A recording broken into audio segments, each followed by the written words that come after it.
من أبدا على حبيبك خير الخلق كلهم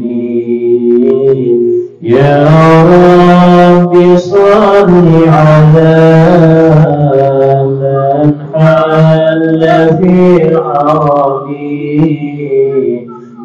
محمد المصطفى من خص بالكرم آمين تذكره رحيم به سلمي ما زجت دمعا جرام مخلة بجميع مولاي صل وسلم دائما أبدا على حبيبك خير الخلق كلهم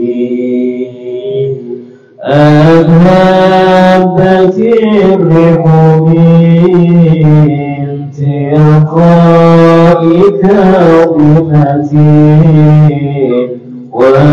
وأوضق البرق في الظلماء من عظمي فما لعينيك من قرتا مفاهمة وما لقلبك إن قلت استفق يهمي مولاي صل وسلم دائما أبدا على حبيبك خير الخلق كلهم لولا الهوى لتريق دمعا على طلب ولا أرغت لذكر الباني والعلم فكيف تنكره بعدما شهدا به عليك عذولك وسخطي مولاي صل وسلم دائما أبدا على حبيبك خير الخلق كلهم وأثبت الورد خاطر عبرة وضلال مثل البهار على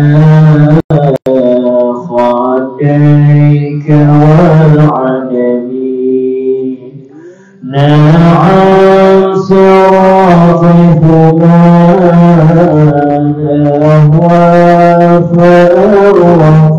فأرقني والحق يعترض اللذات بالألم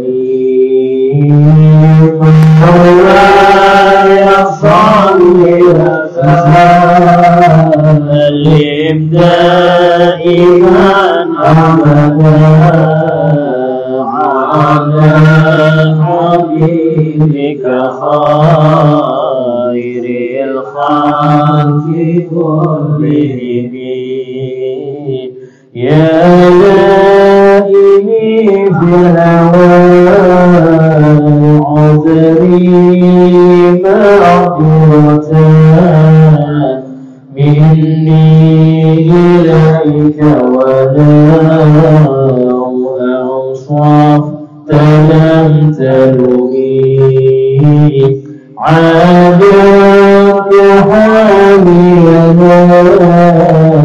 ناسيني بمستثمرين عن المشاة ولا جاري بمنحسبين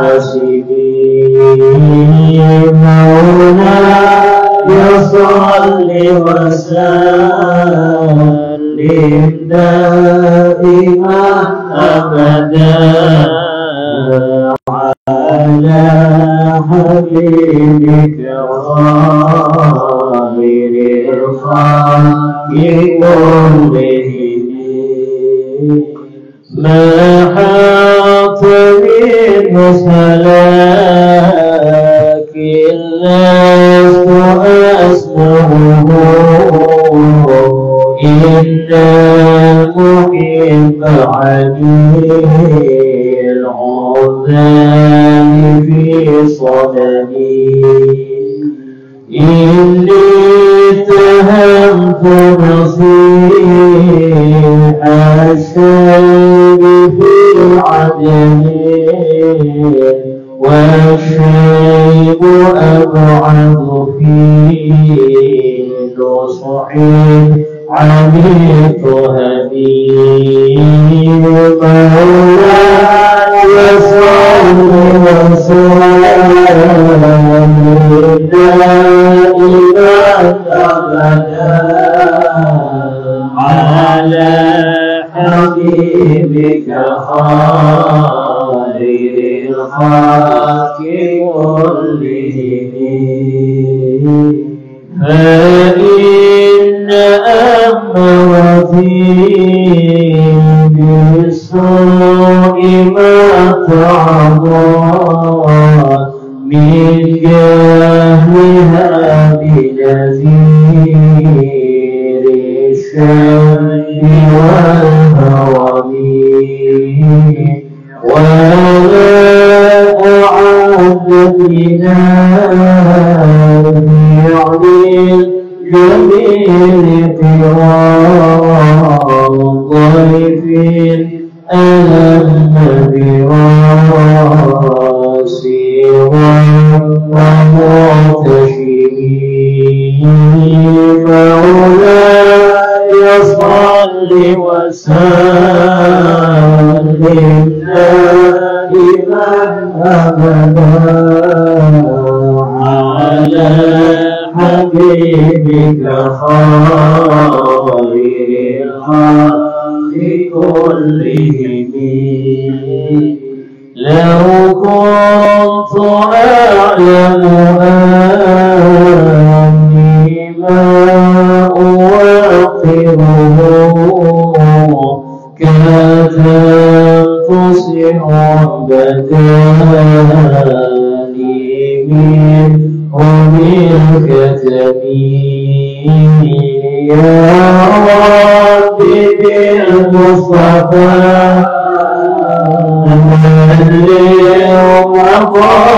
مقاصدنا واغفر لنا الخطايا يا واسع الكرم مولاي صل وسلم دائما أبدا على حبيبك خير الخلق كلهم اللهم صل وسلم وبارك عليه وعلى آله. Assalamualaikum warahmatullahi wabarakatuh. Bismillahirrahmanirrahim. Alhamdulillahi rabbil alamin. Wa bihi nasta'inu ala umuri dunya waddin. Asyhadu an la ilaha illallah wahdahu la syarika lah. Wa وأشهد أن سيدنا محمدا عبده ورسوله لا نبي بعده. اللهم صل وسلم وبارك وكرم وعظم ومجد على حبيبنا وشفيعنا وقرة أعيننا محمد وعلى آله وصحبه أجمعين. سبحانك لا علم لنا إلا ما علمتنا إنك أنت العليم الحكيم. رب اشرح لي صدري ويسر لي أمري واحلل عقدة من لساني يفقهوا قولي بجاه النبي وآله. قال الله تعالى وقل رب زدني علما. وقال رسول الله صلى الله عليه وسلم طلب العلم فريضة على كل مسلم. Alhamdulillah, segala puji bagi Allah Subhanahu wa taala yang telah memerintahkan kita untuk senantiasa bertakwa kepadanya dan sering-sering untuk membersamai orang-orang yang siddiq. Allah berfirman, wa kunu ma'as-shadiqin, dan jadilah engkau membarengi orang-orang yang siddiq kepada Allah Ta'ala. Kalau kita tidak mendapati mereka di kehidupan yang fana ini, maka kita bisa membaca kitab-kitab yang mereka tulis, karena membaca karangan karya mereka maka insya Allah sama dengan duduk dengan mereka. Dan yang duduk dengan mereka semoga termasuk orang-orang yang duduk dengan Nabi Muhammad SAW. Dalam suatu riwayat daripada Al-Habib Al-Imam Ali bin Abu Bakar As-Sakran, seorang imam besar daripada bangsa Alawiyyin, saudara daripada Al-Habib Abdullah bin Abu Bakar Al-Idrus. Beliau pernah bermimpi Nabi Muhammad SAW dan meminta hadis tanpa ada sanad, langsung dari Rasulullah SAW.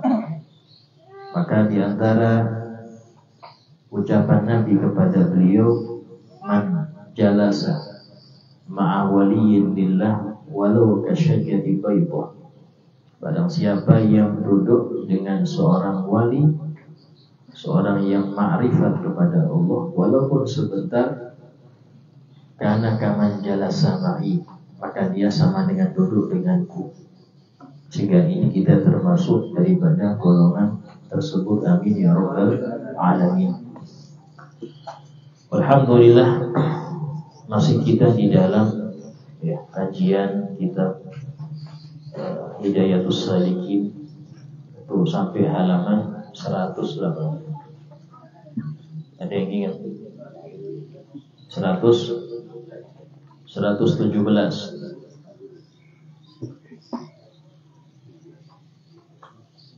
Dari atas ini ya.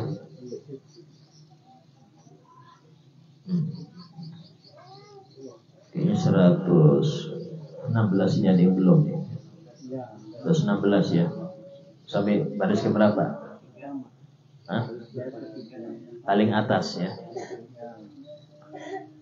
Bismillahirrahmanirrahim.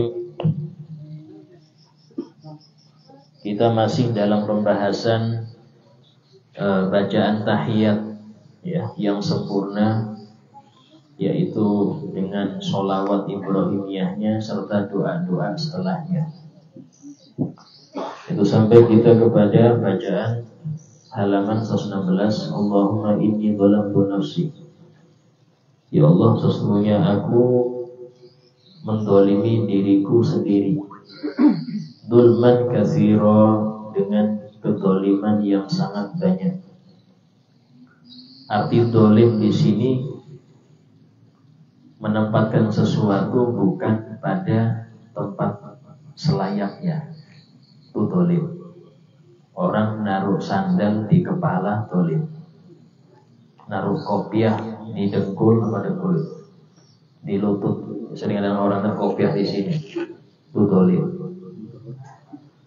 Dan termasuk dolim adalah ketika seseorang itu menggunakan nikmat Allah yang ada padanya untuk bermaksiat kepadanya. Dan ini kedoliman yang nyata. Karena itulah jangan minta kepada Allah keadilan. Kalau kita minta Allah keadilan untuk kita, maka habis, Pak. Habis. Kadang orang-orang yang nggak ngerti, ya Allah minta keadilan, nggak tahu dia banyak dolim. Kalau Allah menampakkan keadilannya, maka nggak ada dari kita yang berhak dapat surga. Ya. Karena itulah diantara doa salafun saleh, Allahumma amilna bil ihsan la bil imtihan. Ya Allah, berbuatlah kepada kami dengan kebaikan, bukan dengan ujian. Karena kita bukan orang yang kuat menghadapi ujian. Terus kebaikan aja. Allahumma amilna bil fadl la bil adl. Ya Allah, pergaulilah kita. Itu lakukanlah kepada kita dengan kemurahan-kemurahan-Mu, bukan dengan keadilan-Mu.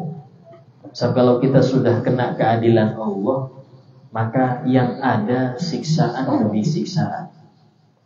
Yang ada itu siksaan demi siksaan. Karena kita sendiri banyak dolim. Pas ada orang dolim kepada kita, kita minta, ya Allah, keadilan Engkau ya Allah untuk fulan. Ya, kalau Allah ngadilin dia dan Anda, maka yang ada Anda akan mendapat sengsara di dunia sebelum sengsara di akhirat. Karena itulah disebutkan Allah memasukkan ahli neraka ke neraka dengan keadilannya, dan Allah memasukkan ahli surga ke surga dengan kemurahannya, bukan keadilan. Kalau pakai keadilan kita nggak pantas masuk surga. Karena kalau hitung-hitungan, disebutkan dalam suatu hadis, nikmat yang terkecil dari Allah untuk kita yang terkecil, itu kalau disuruh bayar dengan pahala itu gak sampai, Pak. Padahal semua nikmat itu sudah Allah tentukan dalam Al-Quran. Tsumma latus'alunna yawma idzin 'anin na'im. Kemudian sungguh kalian nanti diminta tanggung jawab atas semua nikmat-nikmat. Artinya nikmat Allah pada kita itu gak gratis. Itu ada bayarannya. Dan bayaran kita itu dengan amal soleh. Sementara nikmat paling kecil aja itu nggak bisa dengan seluruh amal kita, nggak bisa, apalagi yang lain-lain. Sehingga kalau minta keadilan itu mikir dulu, karena pasti kalau Allah betul-betul berbuat adil untuk kita, maka nggak ada sisa daripada kebaikan kita. Yang ada malah kita harusnya masuk neraka. Kita lihat bacaan dzikirnya Nabi Yunus alaihissalam, yang beliau membacanya itu bukan hanya ketika di perut Hud. Sebelum itu beliau juga sering bertasbih. Apa tasbihnya? La ilaha illa anta subhanaka inni kuntu minadh-dhalimin. La ilaha illa anta, tiada Tuhan selain Engkau. Subhanaka, maha suci Engkau ya Allah. Sesungguhnya aku termasuk orang-orang yang dolim. Ini Nabi Yunus mengakui dirinya dolim, padahal jelas para nabi ini Allah tingkatannya maksum, gak mungkin maksiat. Kenapa ngakuin dolim? Karena derajatnya lebih tinggi. Disebutkan di dalam ucapan para ahli sufi, hasanatul abror sayyiatul muqarrabin. Kebaikan-kebaikan orang-orang yang level soleh itu adalah sebuah keburukan bagi orang yang dekat kepada Allah. Kebaikan orang soleh itu dianggap keburukan bagi orang yang muqarrab. Muqarrab ini sudah level wali. Kok bisa Ustaz? Iya, beda level. Orang biasa jalan-jalan pakai celana 3/4, ya, pakai kaos oblong, sah, gak haram. Tapi kalau Pak Yai jalan kayak gitu, haram bagi dia. Kenapa? Levelnya beda. Dia dicontoh, gak bisa sembarangan. Kenapa? Karena dia jadi contoh. Hal yang makruh untuk orang awam, untuk dia bisa jadi haram. Kenapa? Karena beda. Karena itulah para anbiya. Nabi Yunus itu disebutkan ketika beliau melihat kaumnya ini diajak gak mau, diancam tidak mau, ya sudah, tunggu aja adab Allah, ditinggal. Dan itu untuk semua dai lumrah. Gak diajak, gak mau diajak, ya sudah, ditinggal. Tapi level Nabi gak boleh. Level Nabi harus kayak Nabi Nuh. 1000 tahun ngajak gak ada yang jawab, cuman 80 orang. Karena yang disyaratkan istiqomahnya, bukan wah ini nggak bisa diajak ya sudah tinggal. Nah, itu level orang biasa. Kalau level Nabi nggak boleh seperti itu. Nah, Nabi Yunus dalam hal ini nggak salah menurut kacamata kita. Di kacamata para nabi ini kurang pas. Karena itulah beliau mengakui ini kuntu minad dzalimin.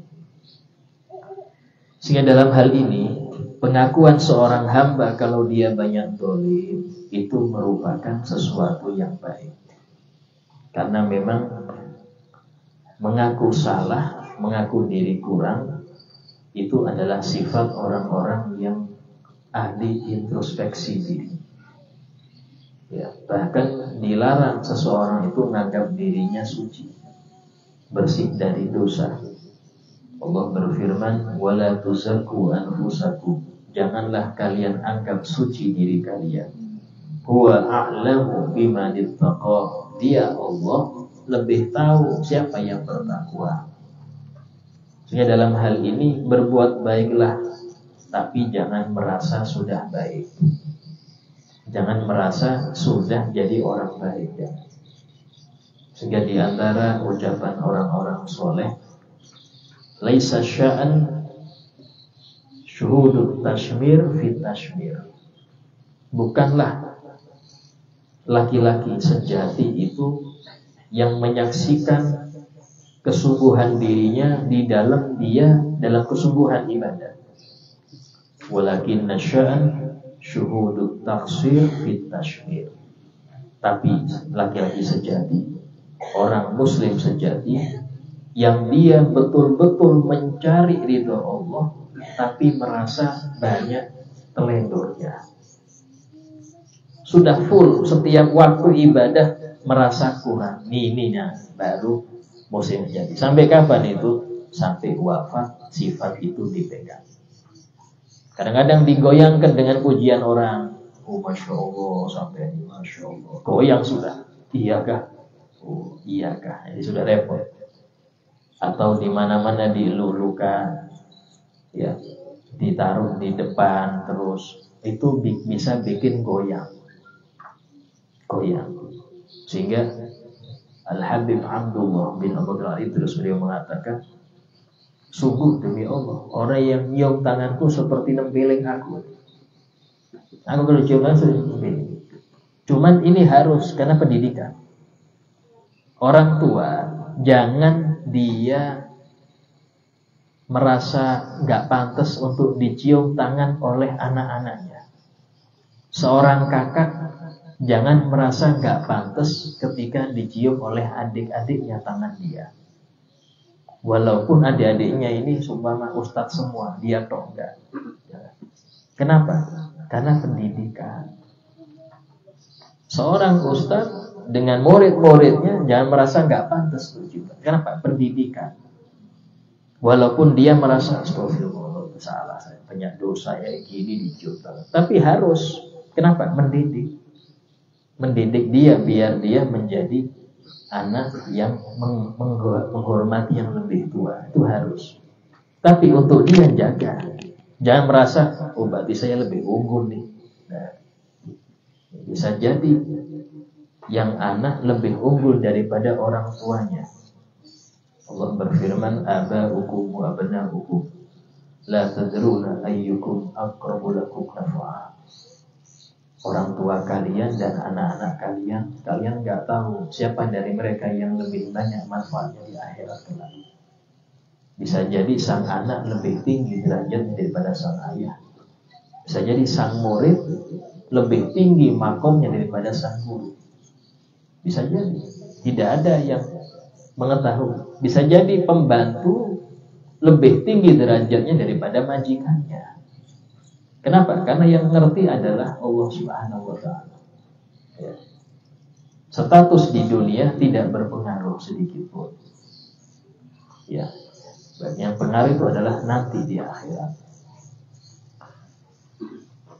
Wala yaghfiru dzunuba illa anta. Sementara ya Allah, tidak ada yang mengampuni dosa kecuali Engkau. Gak ada yang bisa mengampuni dosa kecuali Engkau ya Allah. Ini adalah cara seseorang hamba itu mau berdoa gini dulu. Iktiraf, pengakuan. Sama dalam Fatihah. Sebelum kita meminta kepada Allah, kita iktiraf dulu. Iyyaka na'budu wa iyyaka nasta'in. Hanya kepada Engkau ya Allah kami menyembah, dan hanya kepada Engkau ya Allah kami minta tolong. Artinya kalau enggak kepada Engkau, ke siapa lagi? Mengaku kalau diri ini lemah di hadapan Sang Maha Kuasa. Ya, maka baru meminta ihdinas siratal mustaqim. Baru minta. Habis ngakuin diri ini lemah, gak punya apa-apa, baru minta. Itu hal yang wajar ya. Tata cara berdoa demikian. Ya, anak-anak itu biasanya mau minta sesuatu mijetin abahnya dulu. Ya ada maksud kayaknya. Masya Allah abah ini tambah ganteng. Tahu-tahu apa? Ganti HP bah. Nah ujung-ujungnya ada yang diminta. Ya sama. Ini aturan Quran. Muji dulu, ya pengakuan dulu, baru minta. Ya. Insya Allah dipakai oleh anak-anak ke orang tuanya. Manjur juga itu. Nah, setelah pengakuan, ya Rob, gak ada yang bisa ngampuni dosa kecuali Engkau. Faghfirli, maka ampunilah aku. Maghfiratan min indik, suatu ampunan dari sisimu. Karena kalau sudah Allah mengampuni sebesar apapun dosa, itu seperti laman, seperti buih, seperti debu. Di dalam kitab Burdah sebutkan, ya nafsu la taqnati min sallatin adulat. Wahai jiwa yang penuh dosa, jangan putus asa dari sebab dosa yang terlampau besar. Fa inna, apa itu? Ya nafsu la taqnati min sallatin adulat. Innal kaba'ira, sesungguhnya dosa-dosa besar, fil ghufrani, kalau sudah dapat ampunan Allah, kalaman dia seperti dosa kecil. Yang penting dapat ampunan. Ya. Tapi tadi, apakah setiap yang minta ampun pasti diampuni? Allah berfirman, wala yaghfiru, innallaha la yaghfiru an yushraka bih. Allah tidak akan mengampuni dosa ketika dia disekutukan. Wa yaghfiru ma duna dzalik, dan Allah akan mengampuni selain dosa syirik, liman yasha, bagi orang yang dia kehendaki. Artinya tidak pasti. Tidak pasti. Cuman kita disuruh minta ampun terus. Ya. Cuman tadi ampunan hanya hak prerogatif Allah, terserah Allah ngampuni apa anda. Warhamni, dan rahmatilah aku, kasihani aku, innaka antal ghafurur rahim. Sesungguhnya Engkaulah ya Allah Maha Pengampun dan Maha Penyayang. Setelah itu maka ucap olehmu Assalamualaikum warahmatullahi. Baru setelah membaca doa-doa tadi, ya, dia baca Assalamualaikum warahmatullahi. Wajibnya Assalamualaikum. Harus pakai alif lam. Gak boleh Assalamualaikum, gak sah. Assalamualaikum, ada yang pengen cepet Assalamualaikum, Assalamualaikum, gak sah. Harus Assalamualaikum. Ya. Dan usahakan nama As-Salam ini ada yang mengatakan nama Allah. Termasuk nama Allah ya Salam. Salam itu nama Allah. Artinya Assalam Allah alaikum, menyertai engkau. Ada yang mengatakan Assalam ini dari selamat. Itu semoga kesejahteraan menyertaimu. Doa berarti. Karena itulah di dalam penulisan, ya, jumhur ulama mengatakan nggak boleh disingkat ASS. Itu kalau bahasa Inggris artinya jelek loh. Kalau bahasa Inggris artinya jelek, nggak baik. ASS itu nggak baik. Ya. Kalau memang Anda malas nulis, voice note aja. Assalamualaikum voice note. Jangan ASWRWB. Itu nggak wajib dijawab. Nggak jadi dijawab. Kalau saya dan yang itu nggak jawab sama saya. Ya. Kenapa? Karena memang bukan salam.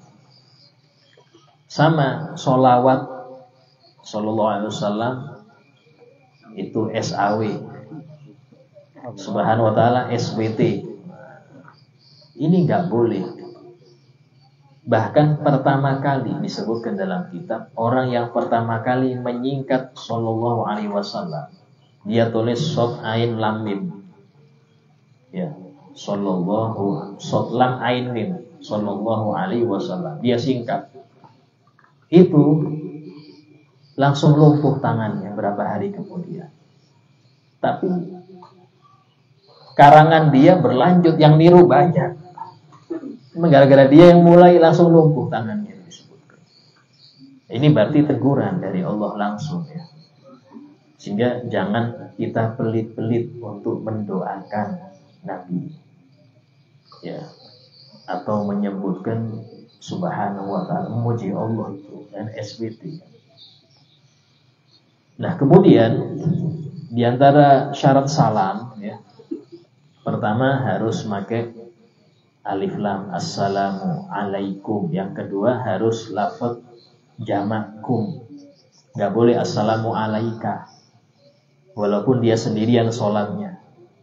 Kan kum kan banyak nih. Ini enggak ada orang assalamu alaika ya ada. Assalamualaikum. Salam bagi kalian. Kalian ini siapa kalian ini? Kalian ini ya disebutkan oleh salah seorang waliullah bahwasanya ketika kita salam ke kanan, niatkan menyampaikan salam kepada seluruh malaikat, seluruh manusia muslim dan seluruh jin muslim sebelah kanan kita. Niatkan. Dengan itu Allah sampaikan salam Anda kepada seluruh mereka itu. Assalamualaikum warahmatullahi wabarakatuh. Niatkan kepada malaikat, muslimin, jin dan manusia seluruhnya. Dan kalau Anda di sebelah kiri imam, niatkan jawab salamnya imam. Karena itulah disunahkan salam makmum itu setelah salam kedua imam. Jangan salam dulu sampai imam salam kedua. Agar apa? Agar Anda bisa niat menjawab salamnya. Ya. Kemudian syarat selanjutnya, ini harus dibaca. Gak boleh di hati. Noleh itu sunnah. Anda menoleh itu sunnah. Tapi membaca salam wajib. Sebagian orang nolehnya iya, salamnya enggak. Sudah salam di mana? Di hati ya Ustaz. Enggak sah. Karena salam bukan rukun hati. Rukun hati cuma satu, apa? Niat. Niat itu rukun hati. Selain niat, 5 yang rukun ucapan. Takbiratul ihram, al-fatihah, tahiyat akhir, sholawat kepada Nabi di tahiyat akhir, dan salam pertama. Selain 5 ini, Anda nggak baca, tidak batal. Cuman rugi, karena sunnah kok nggak diamalkan. Tapi nggak batal sholatnya. Yang penting 5 ini dibaca. 1 dari 5 ini kurang, nggak sah sholatnya. Ya, jadi hati-hati urusan salam. Ustaz, saya salam pertama nggak baca Ustaz. Salam kedua baru baca. sah. Berarti salam yang ke kiri itulah salam pertama. Boleh nggak saya ke kanan lagi? Berarti kiri kanan, menyalahi sunnah. Harusnya kanan dulu baru di kiri. Sekiranya salam Anda ini didengar oleh telinga Anda sendiri, gitu. Sekiranya Anda bisa mendengar dalam keadaan telinga normal dan tidak ada suara gaduh. Kalau pas di kapal di atas mesin yang nggak usah teriak Pak, teriak pun nggak dengar sampai assalamualaikum nggak dengar. Volume yang normal aja, yang sekiranya Anda bicara kedengar cukup. Ya. Dan sebagian orang salah mengartikan bacaan sir. Bacaan sir itu bukan bacaan di hati, tapi bacaan yang sekiranya cukup untuk didengar pribadi. Sebelah kiri kanan enggak perlu dengar. Itu sir. Sunnah di dalam sholat zuhur, asar, rakaat ketiga maghrib, 3/4 isya, itu sunnah sir. Ya. Tapi kalau untuk sholat sendirian atau imam, sunnah jahar di subuh, 1-2 maghrib isya, sunnah jahar. Selain itu sunnah sir. Ya. Makmum sir semua. Makmum sir semua. Gak ada yang jahar kecuali amin. Ada yang mengatakan amin sunnah jahar untuk membarengi imam. Kemudian di antara rukun syarat salam, nyambung antara assalamu dengan alaikum. Gak boleh dipisah. Assalamu alaikum, gak sah. Ya. Terus boleh gak dibalik Ustaz? Alaikumussalam. Dibalik boleh apa enggak? Sebagian ulama mengatakan boleh, sebagian mengatakan enggak boleh. Ya jangan neko-neko lah, yang biasa aja itu.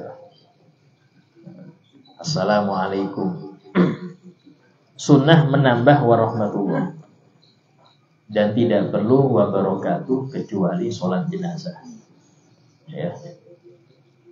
2 kali serta engkau palingkan mukamu pada salam yang pertama itu ke kanan dan yang kedua itu ke kiri. Dengan niat tadi ya, niat mengucapkan salam kepada seluruh malaikat, muslimin, jin dan manusia sebelah kanan dan sebelah kiri. Kemudian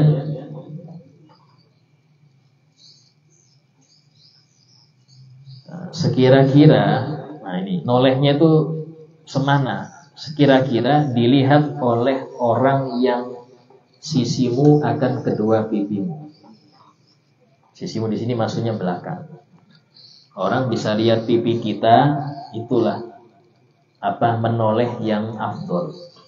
Kiranya itu bisa dilihat ya oleh sebelah belakang. Dan jangan sampai badan Anda ikut berpaling, jangan. Sebab kalau salam belum selesai dan ini berpaling, maka batal sholat. Urusan wajibnya badan ngadep kiblat itu wajib dari takbir sampai salam. Bahkan kalau nggak sengaja berpaling itu batal. Beda kalau aurat nggak sengaja tersingkap. Selama ditutup secepatnya nggak batal. Tapi kalau dada berpaling dari kiblat walaupun nggak sengaja, batal. Lalu disenggol teman sampai berpaling, batal. Ini masalahnya di situ. Ya. Dan nggak ada kewajiban wajah ngadep kiblat. Wajah ngadep kiblat ini sunnah. Yang wajib itu sini, badan. Itu bagi orang yang sholat berdiri, duduk, atau berbaring sebelah kanan. Tapi kalau telentang sholatnya, yang wajib menghadap kedua telapak kaki dan wajah. Wajah dikasih bantal wajib biar ngadep kiblat. Kalau bisa, kalau pusing Ustaz ya sudah, yang wajib hanya telapak kaki. Itu di dalam anggota mana yang wajib menghadap kiblat ketika sholat di situ. Nah, kemudian daripada dua pihak ini yang belakang kiri kanan, dan sunnah engkau niatkan keluar daripada sembahyang. Nah, di antara yang masih diperselisihkan oleh ulama Syafi'iyah, apakah wajib niat keluar dari sholat ketika salam? Sebagian ulama mengatakan termasuk wajib. Tapi ingat, jangan sampai sebelum salam. Jangan sampai sebelum salam, karena bisa batal. Orang kalau niat keluar sholat sementara dia belum salam, walaupun hanya beberapa detik, batal. Sama dengan gini, orang ini ragu, batalin enggak, batal. Batal sholat, hati-hati. Ya. Atau dia sudah ancang-ancang nih, nanti kalau ada telepon saya batalin, ini dari bos saya, bisa dipecat dari akad. Niat gitu, niat membatalkan sholatnya dengan sesuatu di luar sholat, itu langsung batal dengan dia takbir ihram. Allahu Akbar, langsung batal. Karena niatnya kalau ada telepon batal. Kalau hujan deras saya batalkan ambil jemuran. Kalau air menggurak saya batalin matikan kompor. Yang seperti ini, niat-niat kayak gini membatalkan sholat. Apalagi niat keluar dari sholat sementara dia masih dalam sholat. Nah, terus kapan Ustaz niatnya itu? Setelah salam langsung. Assalamualaikum warahmatullahi wabarakatuh. Saya niat keluar dari sholat. Tapi itu rawan ya. Nah, pas niat dulu belum salam repot sampai ya. Allah lagi. Sehingga sebagian mengatakan sunnah. Dan ini beliau ya pakai yang muhtamad itu sunnah. Dan sunnah engkau niatkan keluar daripada sembahyang. Kapan itu? Ketika sudah salam atau berbarengan dengan warahmatullah, berbarengan. Kemudian dan hendaklah engkau ya pesertakan niat ini pada ketika mengatakan assalamualaikum. Di sini kata beliau, barengkan niat keluar dari sholat itu dengan ucapan assalamualaikum hingga akhirnya, sampai akhir ya. Kemudian dan sunnah pula engkau niatkan memberi salam lain. Dan sunnah pula engkau niatkan memberi salam atas orang yang di kananmu dan yang di kirimu, dan yang di hadapanmu dan yang di belakangmu. Ini lebih umum, tidak cuma kiri kanan, depan belakang juga diniatkan. Daripada malaikat dan jin dan manusia yang muslim ya. Niatkan yang muslim, karena salam kepada orang kafir haram. Ustaz, ini orang kafirnya bilang assalamualaikum, jawabnya cukup waalaikum. Jangan waalaikumsalam, dosa. Kita yang dosa. Kenapa? Karena keselamatan gak ada untuk mereka. Keselamatan itu untuk yang beriman aja. Berarti ini sudah menjanjikan sesuatu yang gak mungkin gitu. Nah, sehingga salam kepada mereka jangan pakai assalamualaikum ya, salam itu aja. Dan juga kita jangan niru-niru salam mereka, salam ya, karena kita berikrar mengingkari adanya agama mereka ini. Inna dina indallahil Islam. Negara kita ngakui negara secara umum, tapi pribadi Anda yang benar cuma Islam. Gak boleh ngakuin ini benar semua, ini bisa repot. Termasuk akidah yang sesat meyakini semua agama sama. Semua agama ini sama, semuanya damai semua. Hati-hati, karena Anda sudah melanggar Al-Quran. Al-Quran sudah berfirman inna dina indallahil Islam. Itu jangan sampai keluar dari batas Anda. Ya. Dan firman Allah yang lain, wa man yabtaghi ghairal islami dina falan yuqbala min. Barang siapa yang mengikuti selain Islam sebagai agamanya, maka tidak akan diterima dari dia. Wa huwa fil akhirati minal khasirin, dan dia di akhirat termasuk orang-orang yang rugi. Karena itulah di antara salafun saleh itu manakib mereka, biografinya itu tidak pernah bertemu orang kafir seumur hidupnya. Itu berarti kebaikan, Pak. Tidak pernah bertemu orang kafir seumur hidupnya. Ini kebaikan. Kok bisa, Ustaz? Nah, iya. Karena maaf, kalau sudah bergaul sehingga nampak dari mereka kebaikan, akhirnya Anda, Masya Allah ya, baik juga ya. Tapi yang di Quran ini kayak salah nih modelnya. Di Quran ingat ya, Allah berfirman dalam Al-Quran, orang-orang yang seperti itu, ulaika hum syarrul bariyah. Mereka ini seburuk-buruknya manusia. Terus Anda mengklaim mereka baik. Berarti ini ada direvisi di Qurannya. Kok nggak sesuai dengan kenyataan? Ini hati-hati. Itulah kebaikan-kebaikan dari orang-orang yang dibenci Allah. Jangan sampai mampir ke Anda. Khawatirnya Anda nganggap baik orang-orang yang dicap oleh Allah buruk. Di antara doa Nabi itu, Allahumma la taj'al alayya lidzalimi yada. Ya Allah, jangan sampai ada orang zalim yang berbuat baik kepada saya. Fayuhibbuhu qalbi. Khawatir hatiku cinta dia. Karena sudah menjadi watak manusia, dia akan senang siapapun yang berbuat baik kepadanya. Pas yang berbuat baik ini orang zalim, hanya dia senang. Awal benci korupsi, benci haram. Pas dikasih sokongan terus sama koruptor, kayaknya baik juga koruptor ini. Insya Allah aman aja, insya Allah di akhirat, insya Allah lah orangnya peduli. Ini repot, Pak, bahaya. Bisa-bisa akidah Anda bisa berubah, bukan Islam ya, akidah yang silanya itu orang yang fasik itu buruk si Allah. Jadi baik di si Anda akhirnya. Sehingga Anda membenarkan setiap perbuatan dia. Ini loh, itu yang Nabi khawatirkan di situ.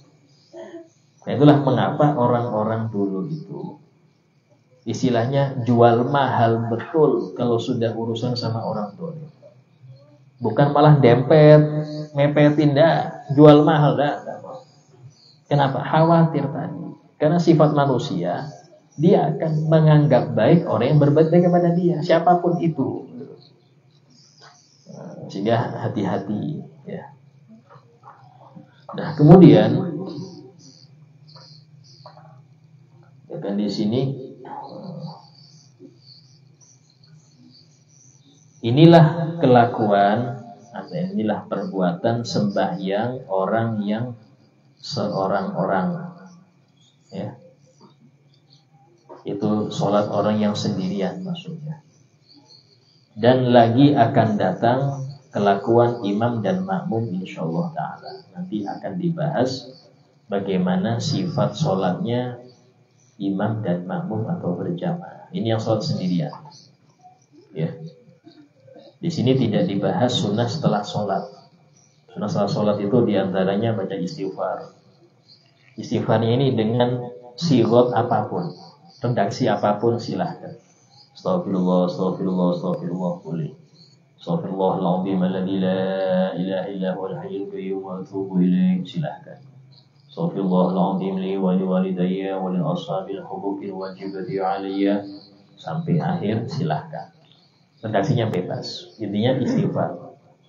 Kata ulama, apa hikmahnya kita habis ibadah kok suruh istighfar?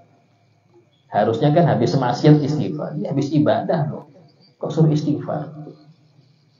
Bahwasanya untuk mengakui ibadah kita itu banyak kurangnya.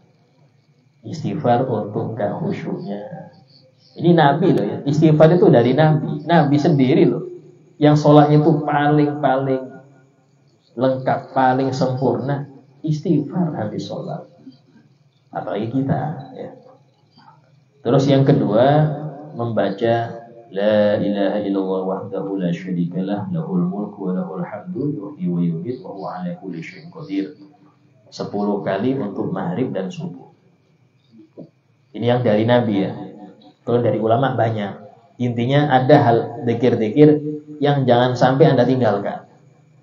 Kalau yang lain-lain yang dari ulama silahkan pilih-pilih. Ya, mungkin Anda pengen cepat tergesa-gesa, nah pilih yang simpel-simpel. Tapi kalau dari Nabi usahakan jangan ditinggalkan. Tadi istighfar, kemudian bacaan la ilaha illallah tadi, kemudian Allah bantu salam, ya itu jangan tinggalkan dari Nabi. Kemudian Allahumma ajirni minan nar, ya itu jangan tinggalkan. Kemudian ayat kursi itu ada hadisnya. Kemudian membaca Allahumma a'inni ala dzikrik wa syukrik wa husni ibadati. Disebutkan dalam suatu hadis musalsal. Sayyidina Abu Hurairah mendapat hadis itu dari Nabi Muhammad mengatakan, ya Abu Hurairah inni uhibbuk. Wahai Abu Hurairah, aku cinta kepada engkau. Fakul, maka bacalah dubura kulli shalah, setiap selesai salat, Allahumma a'inni ala dzikrik wa syukrik wa husni ibadati. Ini langsung dari Nabi Muhammad SAW.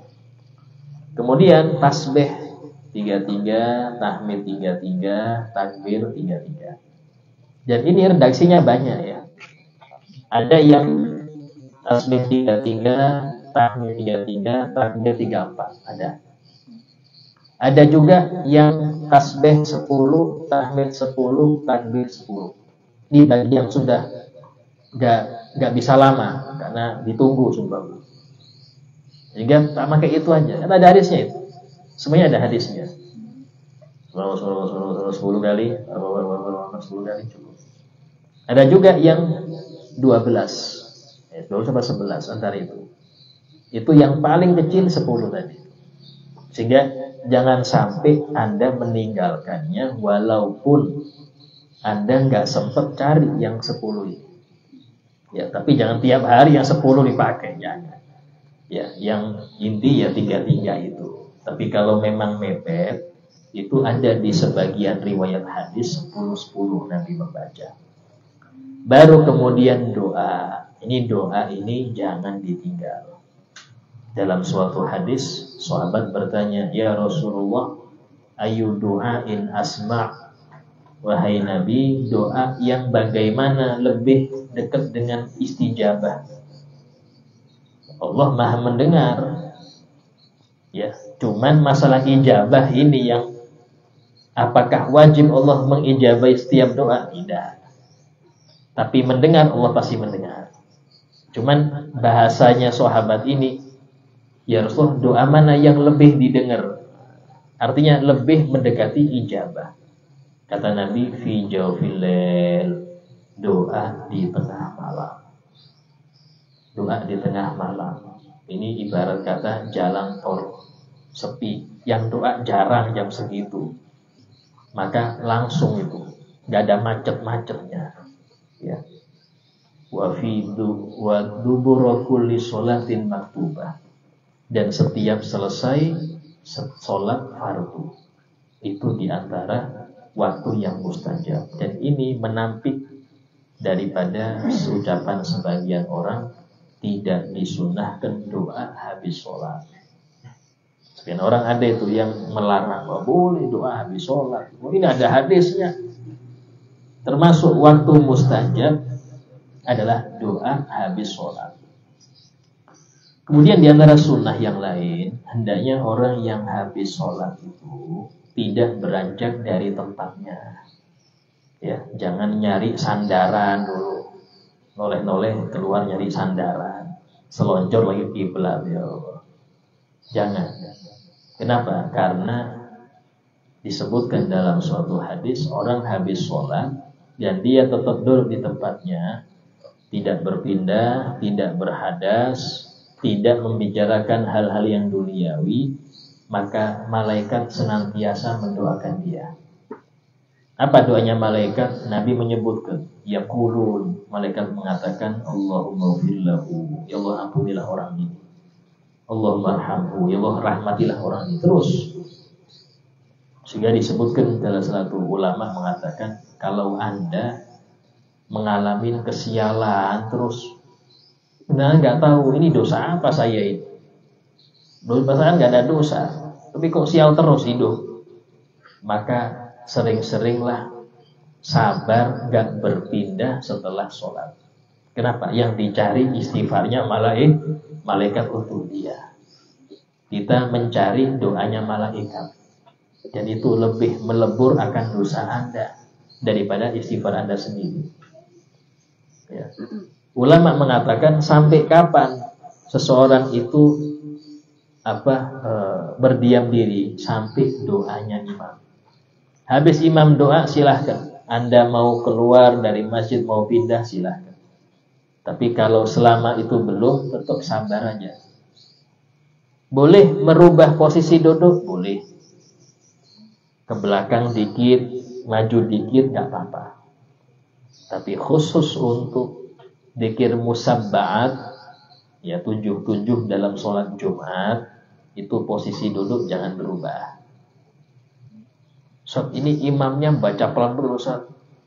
Bismillahirrahmanirrahim. Ini saya usang urat, Ustaz. Gak kuat model gini duduknya. Ya Anda percepat. Anda yang cepat.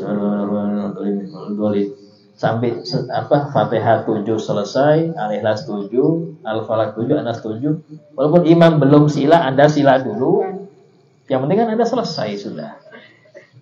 Jadi jangan dikaitkan dengan bacaan imam. Kalau memang Anda nggak kuat lama-lama model gitu, Anda bisa mempercepat bacaan, ya. Karena memang ya nggak semua orang bisa bertahan lama tahiyat akhir itu, ya. Nah, itu diantara sunnah-sunnahnya. Kemudian untuk imam, sunnah dia menghadap kanan.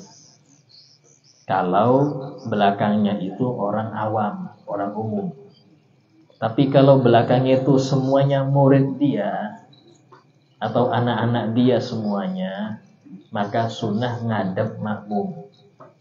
Ngadep makmum sunnah.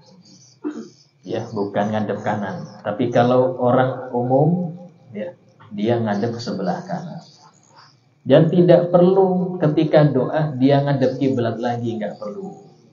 Karena dia sudah di posisi sunnah ini. Ya, berdoa di posisi sunnah walaupun gak ngadap kiblat, tetap itulah posisi dia. Karena kiblatnya doa itu bukan Ka'bah. Doa itu langit. Karena Allah berfirman, wa fis sama'i rizqukum wa ma tu'adun. Dan hanya di langitlah rezeki kalian serta janji Allah untuk kalian. Di sini Allah gandengkan antara rizki dengan janji. Kenapa? Karena Allah tidak mungkin ingkari janji, maka Allah tidak mungkin gak ngasih rizki. Kalau Allah berfirman, innallaha la yukhliful mi'ad, Allah tidak akan ingkari janjinya, maka gak mungkin Allah gak ngasih rizki Anda itu. Cuman kadang-kadang terlalu cerdas sampai ragu. Terlalu cerdas sampai ragu. Iya kah? Betul kan? Hewan aja gak punya akal, santai. Hewan ini yang gak berakal aja dijamin rezekinya, apalagi yang berakal. Karena yang berakal ini lebih sumpah kan? Sehingga penting hal itu, ya. Jangan kita khawatir. Anak-anak itu rezeki mereka sendiri, cuman lewat Anda.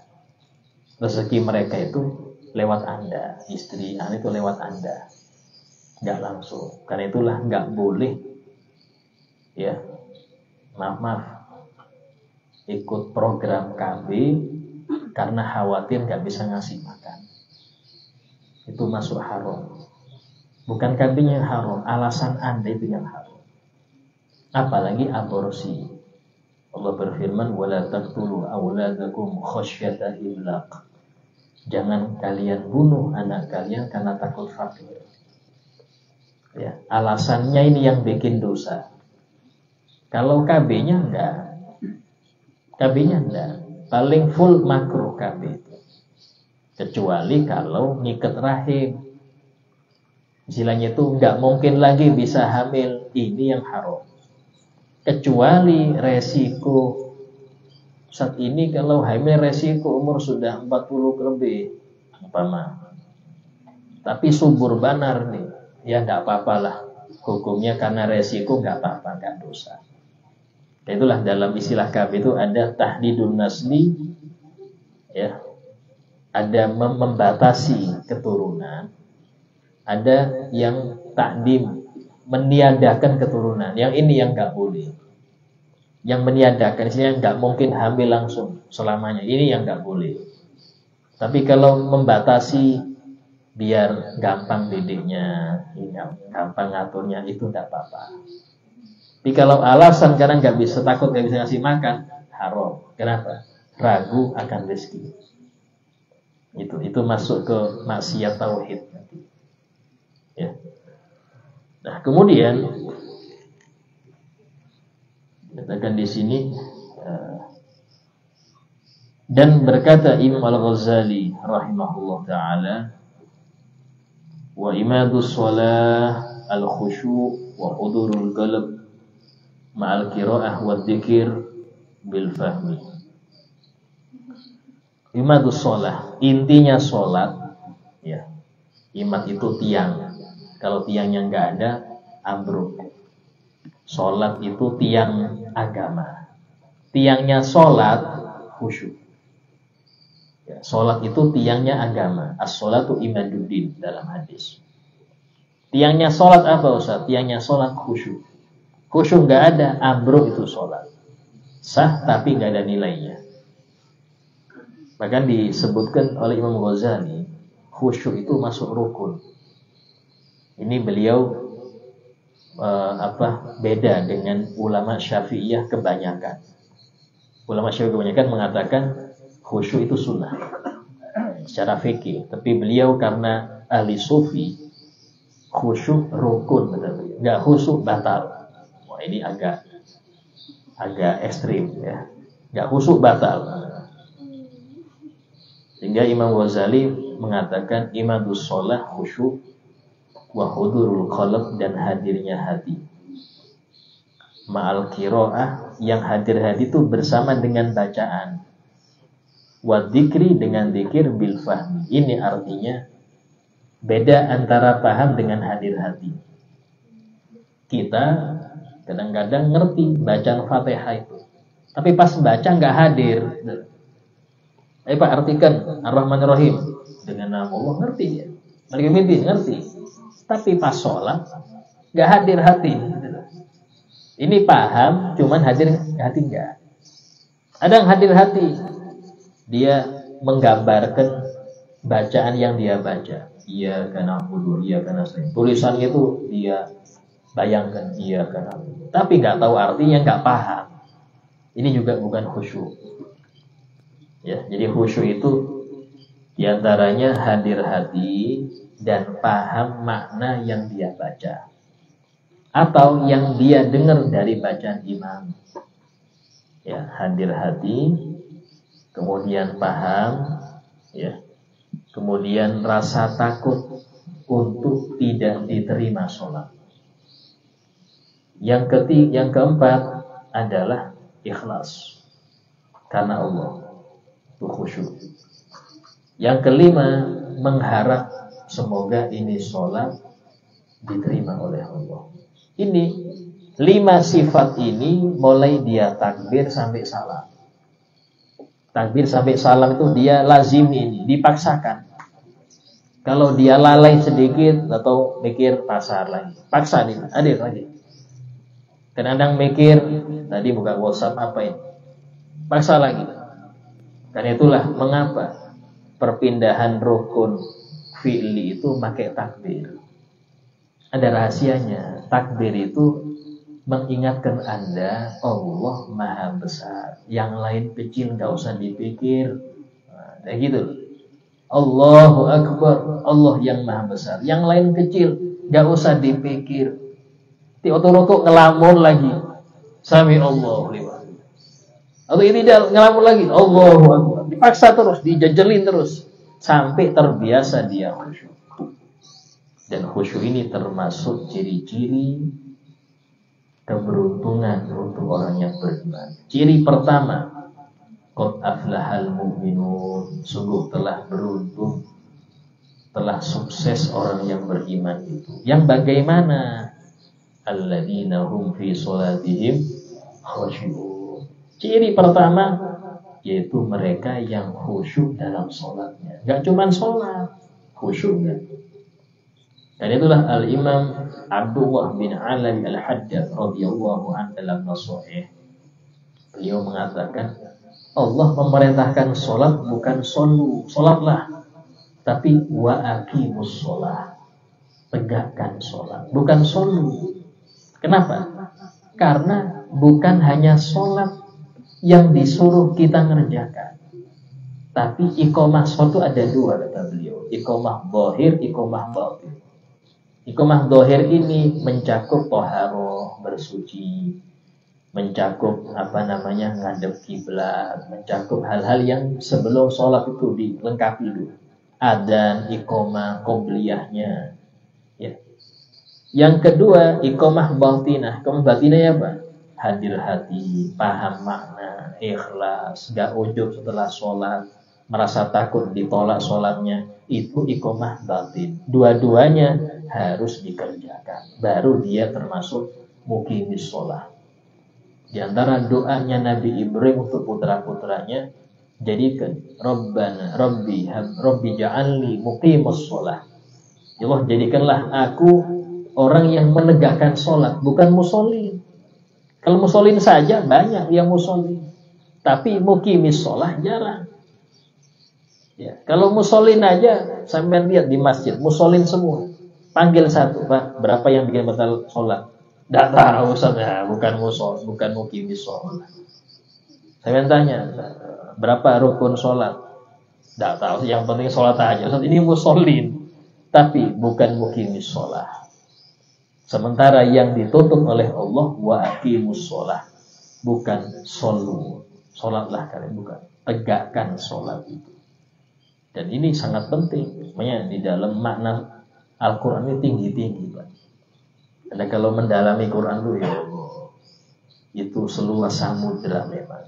Sehingga mukjizat Nabi yang sampai sekarang bisa kita rasakan itu cuma Al-Quran. Ya. Memperbanyak makanan sedikit kita sudah gak bisa lihat lagi. Terbelahnya bulan kita gak bisa nyaksikan. Keluarnya air dari jemari Nabi kita gak pernah lihat. Tapi yang bisa kita sampai sekarang kita bisa merasakan bagi yang mau apa itu Al-Quran.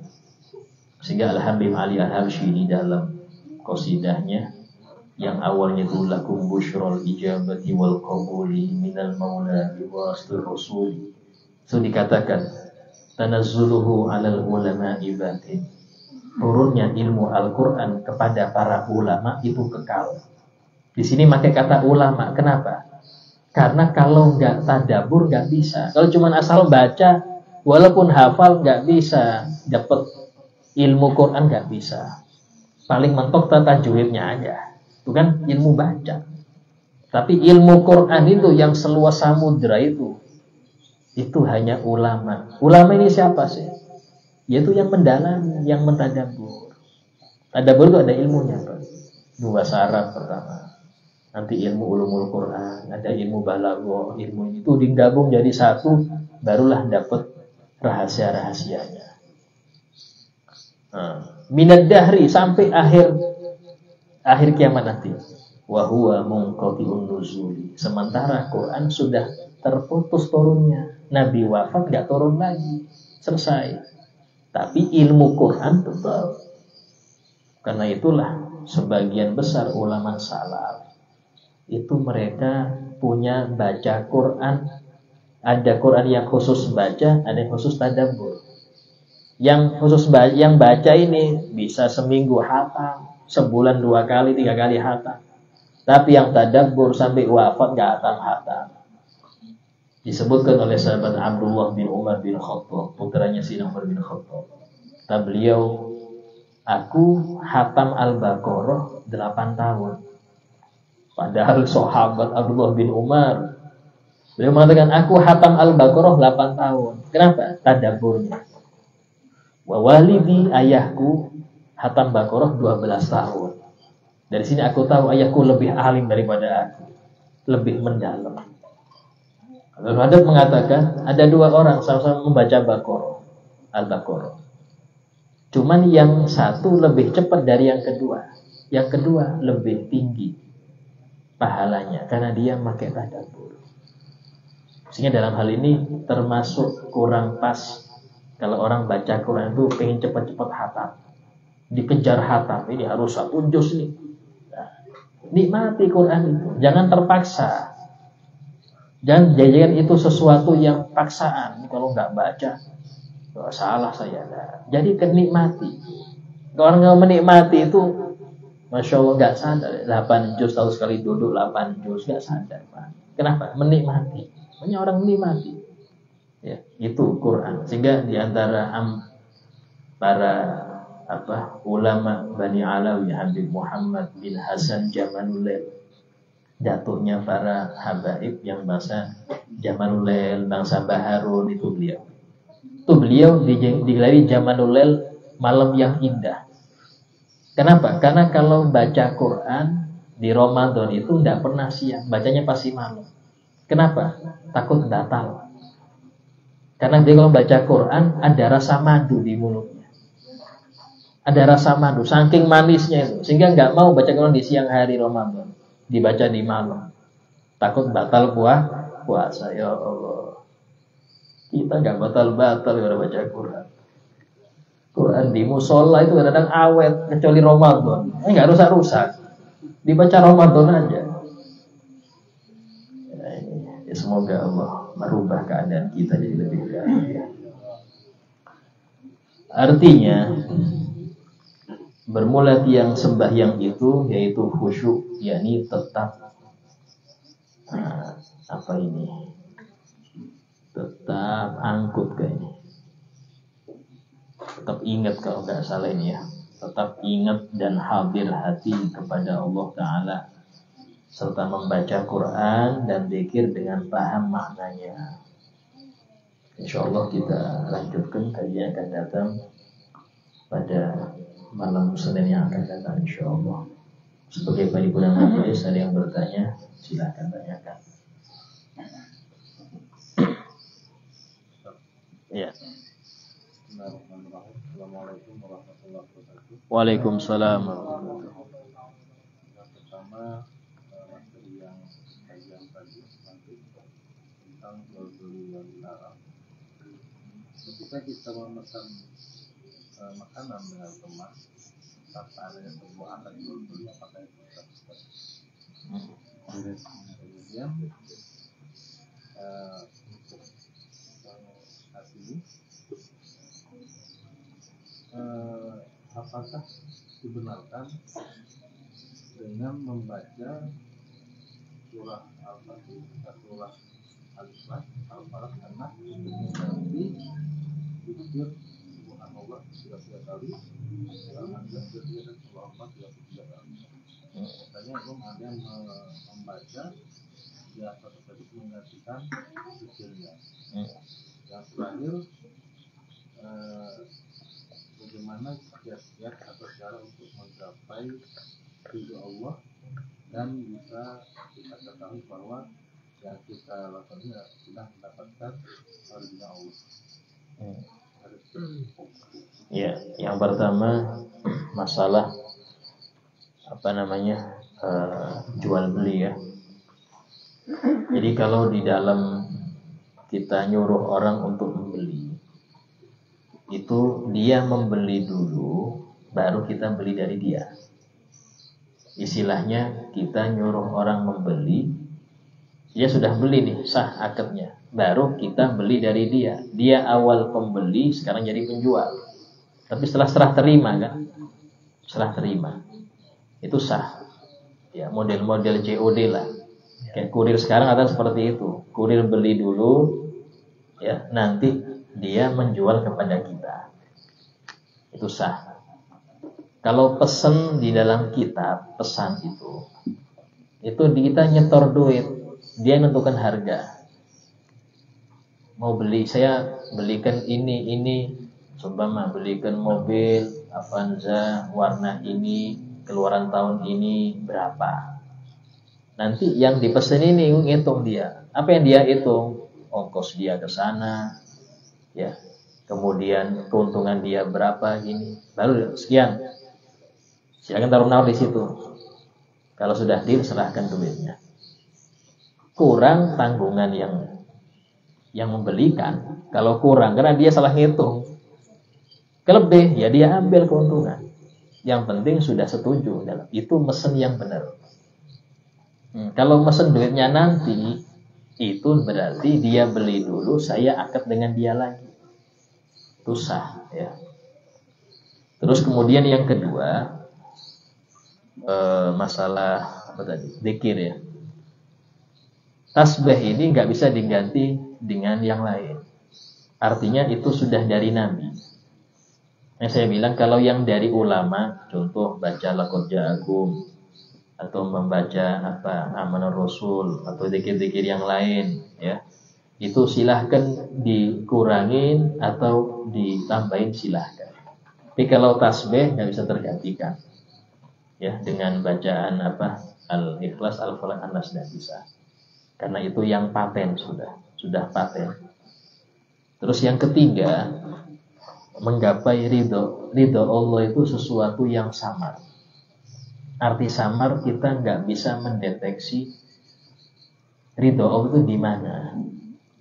Di antara ucapan Al-Imam Muhammad Al-Bagir bin Ali bin Abidin As-Sajjad bin Husin Al-Syahid bin Ali bin Abi Thalib wa Siti Fatimah Az-Zahra binti Rasulullah SAW. Beliau mengatakan, Innallaha khabba'a thalatha fi thalatha. Allah menyembunyikan 3 perkara pada 3 perkara. Di antaranya khabba'a ridahu fi jami'i ta'atin. Allah menyembunyikan ridhonya di hampir seluruh ketaatannya. Artinya apa? Kita nggak tahu amalan apa yang bikin Allah ridho. Fala ta'ati syai'an. Itulah jangan remehkan ketaatan Allah walaupun apapun. Disebutkan ketika Imam Ghazali meninggal, salah seorang temannya bermimpi beliau setelah wafatnya. Ya Imam, bagaimana perlakuan Allah kepada engkau? Allah ngampuni saya, rahmati saya. Apakah dengan karanganmu? Apakah dengan majelismu yang besar itu? Lah. Tapi gara-gara waktu suatu hari aku nulis. Dulu itu pulpen itu nggak kayak dicelup dulu ke tinta baru nulis. Waktu yang ke tinta baru naikkan ada lalat hinggap di ujung tinta itu, di ujung pena itu. Aku diam sampai dia kenyang. Saat dia kenyang baru aku celup lagi, aku lanjut nulis. Dengan itu aku dapat ridho Allah. Imam Abu Hanifah dalam Manaqib yang ditulis oleh muridnya, setelah beliau meninggal, itu ada salah seorang muridnya itu bermimpi beliau. Jadi termasuk kabar-kabar dari yang wafat untuk yang hidup. Ya, akhbarul maut itu penting, Pak. Karena ini nyata. Saya ditanya, ya Imam bagaimana keadaan kau sana? Alhamdulillah, Allah ngampuni saya, Allah merahmati saya. Dengan apa? Apakah dengan majelismu yang besar yang adalah doatil kal isyarat wa faniyatil kal ibarat, beliau bilang. Sampai beliau mengatakan wala nafa'ani, enggak ada yang manfaat untukku yang besar illa ruqai'at kunna narka'uha fis sahar, kecuali beberapa rakaat kecil-kecil yang kami kerjakan di waktu sahur. Itu yang manfaat untuk saya. Padahal Imam Abu Hanifah, imam besar, 40 tahun sholat subuh, wudu, waktu isya. Dalam manaqibnya itu beliau 40 tahun sholat subuh, wudunya waktu isya tadi. Artinya nggak tidur 40 tahun. Ya. Dan beliau wali besar di masa. Tapi lihat, yang bermanfaat betul-betul beberapa rakaat kecil yang beliau kerjakan untuk sahur. Pernah suatu kali ada 2 sahabat yang sangat akrab, yaitu sahabat Salman Al-Farisi dengan sahabat Abu Darda. Ini 2 sahabat yang akrab. Saking akrabnya sampai keduanya berjanji, ayo siapa dari kita yang meninggal duluan harus ngasih kabar pada yang hidup. Ini saking yakinnya. Siapa yang meninggal dari kita duluan harus ngasih kabar pada yang hidup. Oh iya, bismillah. Yang meninggal duluan Sayyidina Abu Darda. Ditunggu sama Sayyidina Salman. Ini kapan datangnya? Subhanallah, datang suatu malam datang. Ya Pak, kabar di sana? Aku mendapati tawakal itu sangat mujarab di sana. Menakjubkan. Sifat tawakal itu menakjubkan. Artinya amalan yang sangat besar di alam kubur itu tawakal. Nah, ini hal-hal yang seperti ini banyak kita dapati di kitab-kitab orang-orang soleh. Dan bukan nyarang ini asli. Ini asli, ya. Bahkan di antara santri Dalwa itu ada yang pernah mimpi Abu Yazid. Abu Yazid masih hidup. Dia bilang gini, apakah engkau tahu sekarang Abu Hasan itu dikubur nggak nganggur, itu mendoakan umat, mikirkan umat, sudah dikubur masih mendoakan umat. Ya. Ini menunjukkan bahwasanya orang-orang yang meninggal itu pindah alam. Mereka pindah alam saja. Cuman perhatiannya tetap. Ya. Dan yang dikubur pun masih bisa naik derajat. Dengan apa? Jariahnya. Yang paling cepat itu kalau dia punya jariah ilmu. Sehingga itu menjadikan dia itu naik terus. Kenapa? Karena yang ngamalkan banyak. Yang ngamalkan ngajari juga. Naik terus. Ya, istilahnya itu MLM-nya itu betul-betul manjur di sana. Ya. Itu masalah itu. Ya. Yang lain? Ya. Assalamualaikum warahmatullahi wabarakatuh. Ini ada waktu misalnya ada jenazah diserahkan pada sahabat Jumat atau sahabat Jumat atau sahabat asar. Kalau imam ini karena jenazahnya sudah di dalam masjid atau dalam musala meninggalkan wirid yang dari Nabi tadi, meninggalkan cuma doa aja yang dibaca. Ini bertahun mana bagusnya wirid dulu kah atau jenazah dulu? Nah, itu aja loh. Memang sholat jenazah, segala hal yang berkaitan dengan jenazah itu dipercepat. Ya, bahkan aslinya dalam fikih, kalau seumpama jenazah sudah ada di masjid dan sudah masuk waktu sholat fardu, itu afdolnya jenazah dulu baru fardu. Afdolnya kalau waktu fardu masih lama. Ini di awal waktu masih lama masih.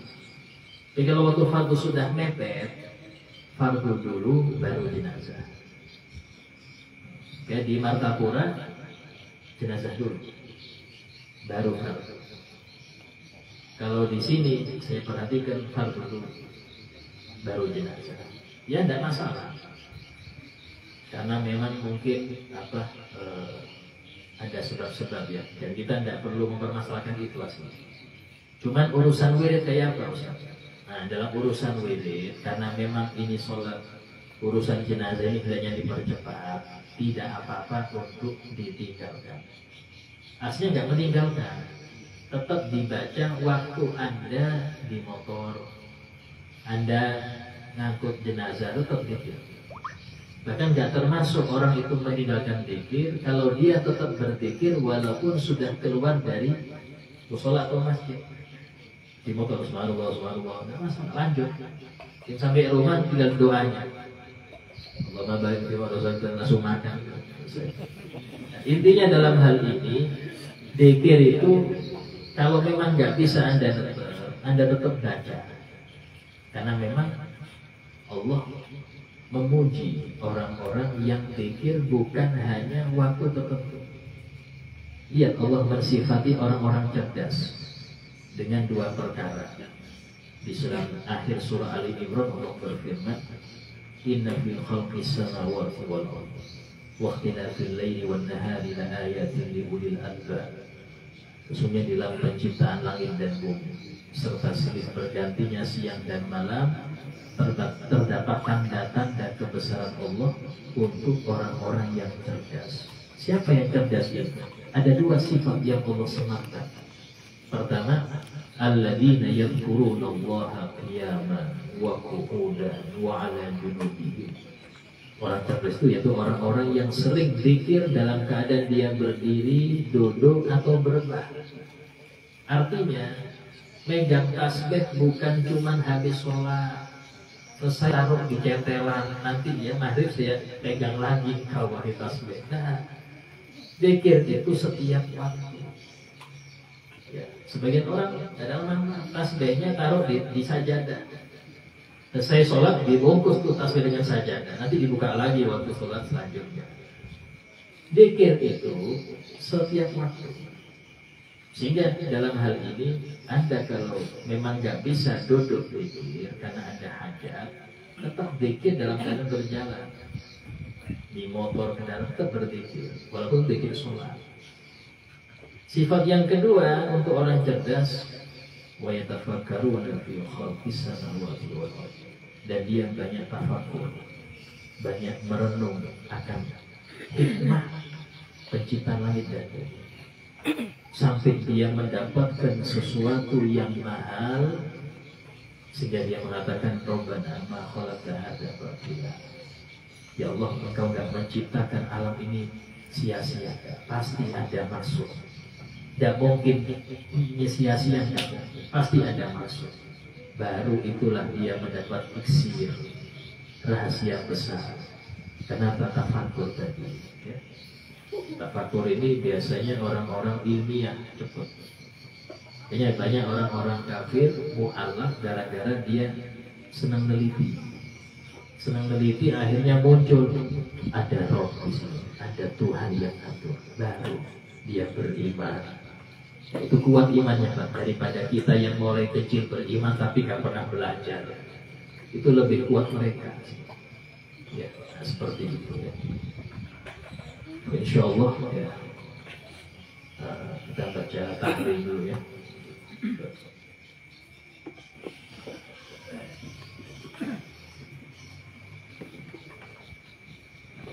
Bismillahirrahmanirrahim. Allahu Akbar. Allahu Samad. Lam yalid wa lam yulad wa lam yakul lahu kufuwan ahad. Bismillahirrahmanirrahim. Qul huwallahu ahad. Allahu Samad. Lam yalid wa lam yulad wa lam yakul lahu kufuwan ahad.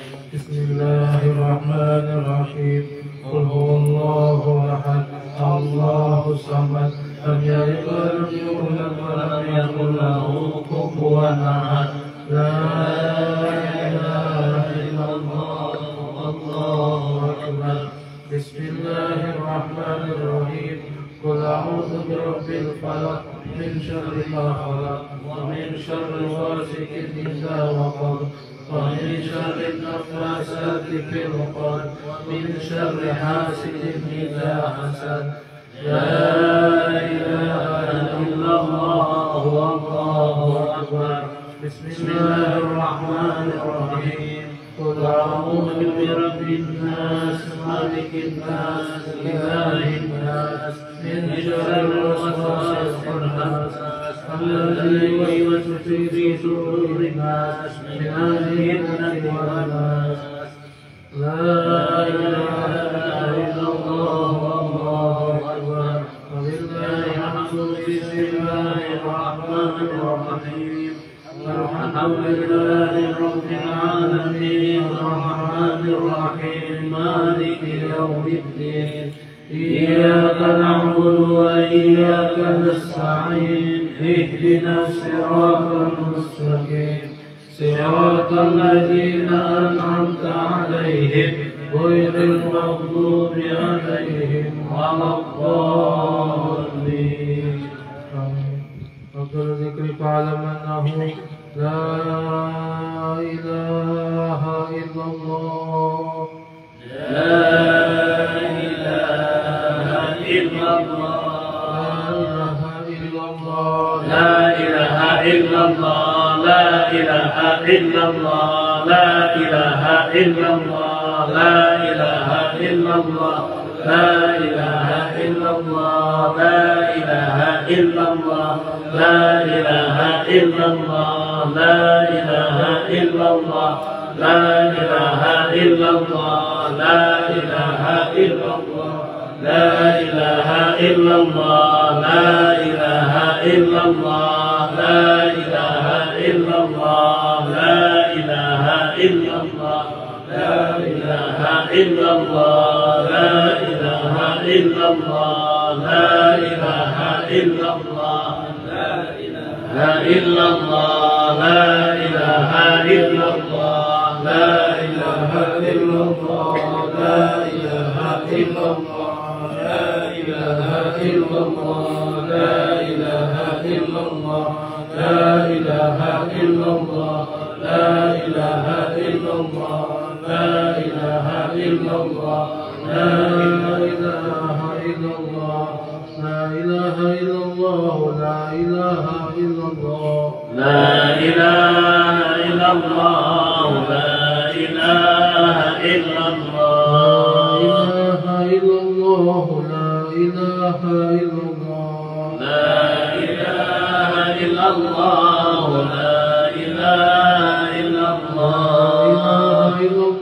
سيدنا محمد رسول الله.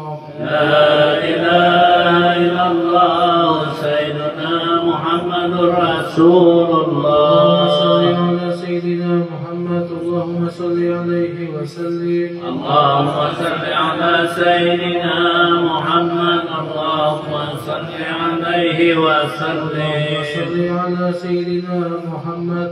اللهم صل عليه وسلم. اللهم صل على سيدنا محمد. اللهم صل عليه وسلم. صل على محمد يا ربي صل عليه وسلم. اللهم صل على سيدنا محمد. اللهم صل عليه وسلم. سبحان الله وبحمده. سبحان الله وبحمده. سبحان الله وبحمده. سبحان الله وبحمده. سبحان الله وبحمده. سبحان الله وبحمده. سبحان الله وبحمده. سبحان الله وبحمده. سبحان الله وبحمده. سبحان الله وبحمده. سبحان الله وبحمده. سبحان الله وبحمده. سبحان الله وبحمده. سبحان الله وبحمده. سبحان الله وبحمده. سبحان الله وبحمده. سبحان الله العظيم. سبحان الله وبحمده. سبحان الله العظيم. سبحان الله وبحمده. سبحان الله العظيم. سبحان الله وبحمده. سبحان الله العظيم. سبحان الله وبحمده. سبحان الله العلي العظيم. سبحان الله وبحمده. سبحان الله العلي العظيم. اللهم صل على حبيبك سيدنا محمد وعلى آله وصحبه وسلم. اللهم صل على حبيبك سيدنا محمد وعلى آله وصحبه وسلم. اللهم صل على حبيبك سيدنا محمد وعلى آله وصحبه وبارك وسلم أجمعين. اللهم صل على حبيبك سيدنا محمد وعلى آله وصحبه وبارك وسلم أجمعين. الفاتحة.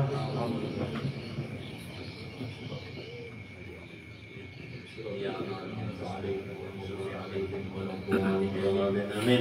بسم الله الرحمن الرحيم. الحمد لله رب العالمين حمدا كثيرا طيبا مباركا فيه على كل حال حمدا لوجه نعمه يكافي مزيدا آمين. الحمد كما ينبغي لجلال جمال عظيم سلطانك آمين. سبحانك لا نحصي ثناء عليك أنت كما أثنيت على نفسك فلك الحمد حتى ترضى ولك الحمد إذا رضيت ولك الحمد بعد الرضا آمين. اللهم صل وسلم على سيدنا محمد في الأولين والآخرين وصل وسلم على سيدنا محمد في النبيين والمرسلين وصل وسلم على سيدنا محمد في الملأ الأعلى إلى يوم الدين آمين. اللهم تقبل ما قرأنا من القرآن العظيم وما قلنا من قول لا إله إلا الله وما سبحنا الله وبحمده وما صليناه على النبي محمد صلى الله عليه وسلم هدية ورسولا ورحمة نازلة وبركة شاملة وصدقة متقبلة نقدم ذلك ونهديه إلى حضرة سيدنا وحبيبنا وشفيعنا وقرة أعيننا محمد صلى الله عليه وسلم وجميع إخوانه من الأنبياء والمرسلين جميع الصحابة والتابعين وتابعينهم بإحسان إلى يوم الدين آمين. خصوصا المهاجر إلى الله أحمد بن عيسى سيدته المقدم محمد بن علي العلوي والحبيب محمد بن علي الجويني والحبيب عبد الرحمن بن محمد السجاد والمختار بكر السكران والأخوتهم الجميع ثم حبيب عبد الله بن عند رسول بن عبد الله إدريس العدمي ثم الشيخ بكر بن سالم وأخي أنجيل بن سالم والحبيب أحمد بن محمد همشي صاحب الشيخ عبد الرحمن بن محمد الجبري مولى أرشيد والحبيب عمر بن عبد الرحمن العطاس والشيخ علي بن عبد الإبارة ثم عبد الله بن علي بن محمد الحجاج ورسولهم وفروعهم ثم قرأ لأجلهم وبمسجدين بالجميع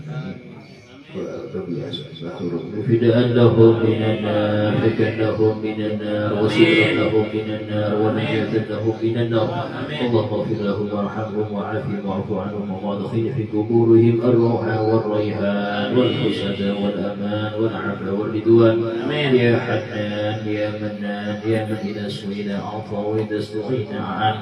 رب اغفر لنا ولإخواننا الذين سبقونا بالإيمان ولا تجعل في قلوبنا غلا للذين آمنوا ربنا إنك رؤوف رحيم.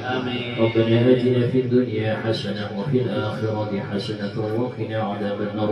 وصلى الله على سيدنا محمد وعلى آله وصحبه وسلم والحمد لله رب العالمين. اللهم صل وسلم على سيدنا محمد صاحب البشرى صلاة تبشرنا بها وأهلنا وأولادنا وجميع مسائنا ومعلمينا وطلبتنا وطالبتنا من يومنا هذا إلى يوم الآخرة. اللهم صل وسلم على سيدنا محمد صاحب البشرى صلاة تبشرنا بها وأهلنا وأولادنا وجميع مسائنا ومعلمينا وطلبتنا وطالبتنا من يومنا هذا إلى يوم الآخرة. اللهم صل وسلم على سيدنا محمد صاحب البشرى صلاة تبشرنا بها وأهلنا وأولادنا وجميع مسائنا ومعلمينا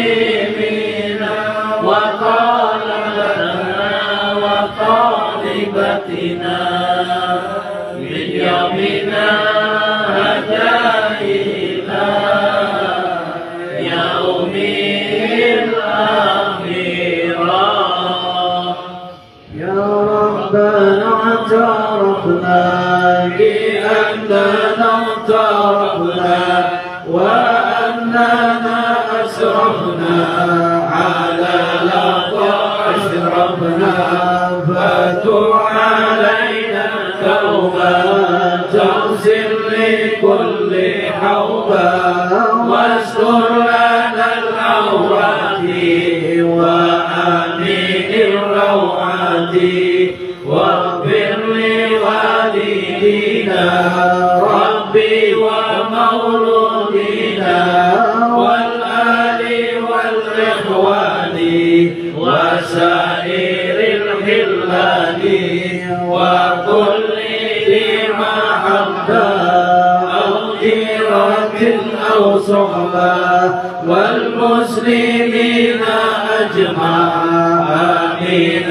ربي فاسمع، فضلا وجودا منا بالنساب المنا، بالمصطفى الرسول نعطى بكل سول، بالمصطفى الرسول نعطى بكل سول، بالمصطفى الرسول نعطى بكل سول. صلى وسلم ربي عليه عد الحق، وآله وصحبه عدد خشن صحبه، والحمد لله بالبدء والتناهي حمدا كثيرا دائم محبة النسائم. سبحانك اللهم وبحمدك أشهد أن لا إله إلا أنت أستغفرك وأتوب إليك. تقبل الله منكم.